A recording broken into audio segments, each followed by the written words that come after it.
जय श्री कृष्णा दोस्तों, स्वागत है हमारे YouTube चैनल भक्ति एक ज्ञानांश में। आज की स्टोरी जो आपको आपकी लाइफ में जीने का सही तरीका बताती है।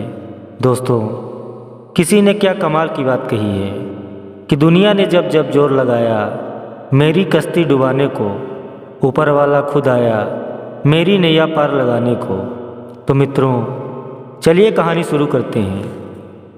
बहुत पुरानी बात है। एक राजा था। राजा ने भगवान का एक बहुत ही प्यारा मंदिर बनवाया और एक साधु को मंदिर का पुजारी बनाया। बहुत समय बीत गया, राजा भी बूढ़ा हो गया और साधु भी बूढ़ा हो गया। लेकिन राजा का एक ही नियम था कि वह हर सुबह अपने सैनिक के साथ एक फूलों की माला भिजवाया करता था और साधु माला को श्री कृष्ण को चढ़ाया करते थे। उसके बाद जब राजा श्री कृष्ण का दर्शन करने आया करते, तब संत श्री कृष्ण के गले से निकालकर राजा के गले में डाल दिया करता। यह हमेशा का नियम था। एक दिन राजा कहीं दूर काम से जा रहा था, तो राजा रोज की तरह सिपाही से माला भिजवा दिया और कहा कि साधु महाराज से कहना कि आज हम नहीं आ पाएंगे, कहीं दूर जा रहे हैं, हमारा इंतज़ार ना करें। उसके बाद सैनिक ने माला ले जाकर साधु महाराज को दे दिया और सारी बातें बता दी। साधु ने माला को श्री कृष्ण जी को चढ़ा दिया। उसके बाद सोचा कि इतने साल बीत चुके हैं, मैं श्री कृष्ण जी की माला हमेशा राजा जी को पहनाता हूँ, लेकिन आज तक मैंने कभी इस माला को खुद नहीं पहना। लगता है यह प्रभु की इच्छा है कि आज यह माला मैं पहनूं, क्योंकि यह परंपरा थी कि भगवान श्री कृष्ण जी के गले से माला निकालने ही पड़ते थे। तो साधु महाराज माला निकालकर अपने गले में डाल लिया। लेकिन तभी सैनिक दौड़ते हुए आया और बोला कि महाराज का वहाँ काम हो गया है, तो महाराज मंदिर आ रहे हैं, आप तैयारी करना शुरू कर दीजिए। राजा को लगा इतने सालों की परंपरा कहीं टूट न जाए, इसलिए वह मंत्री को भेजकर स्वयं मंदिर आ रहे हैं। जैसे संत ने यह बात सुनी तो उन्होंने तुरंत माला गले से निकालकर भगवान को पहना दी। जल्दी जल्दी में संत को समझ नहीं आया कि उन्होंने क्या गलती कर दी है। संत को लगा कि अगर राजा को पता चल गया तो वह मुझे सजा देंगे। अब राजा आए तो रोज की तरह संत माला भगवान के गले से उतारी और राजा को पहना दिया। लेकिन जब राजा की नज़र माला पर पड़ी तो उसमें एक सफ़ेद बाल था। राजा को लगा यह बाल संत का हो सकता है। राजा ने संत से पूछा, क्या आप इस माला को पहने थे?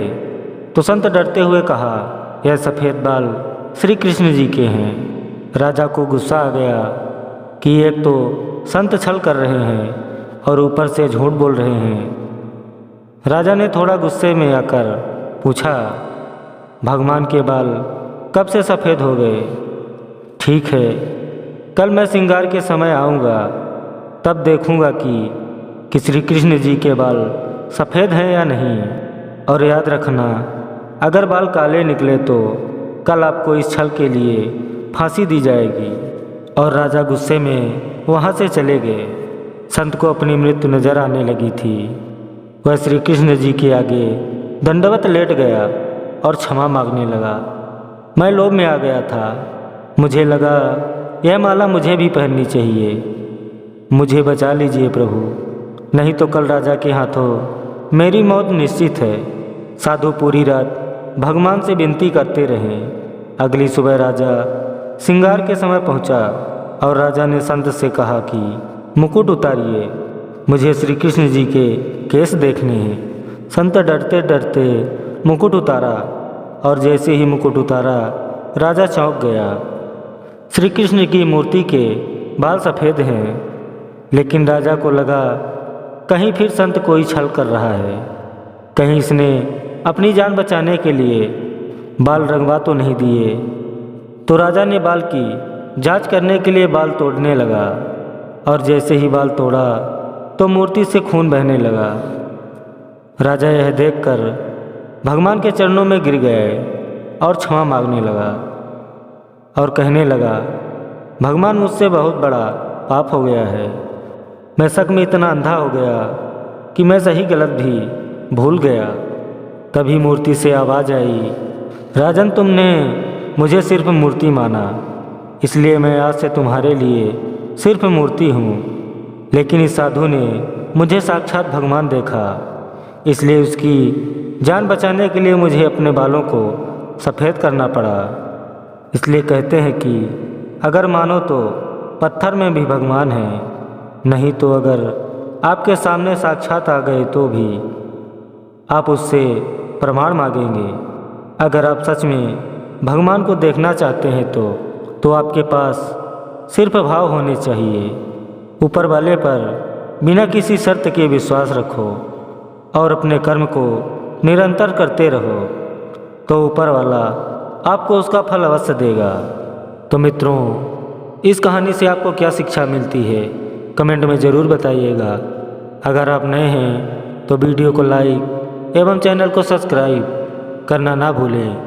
जय श्री कृष्णा, राधे राधे।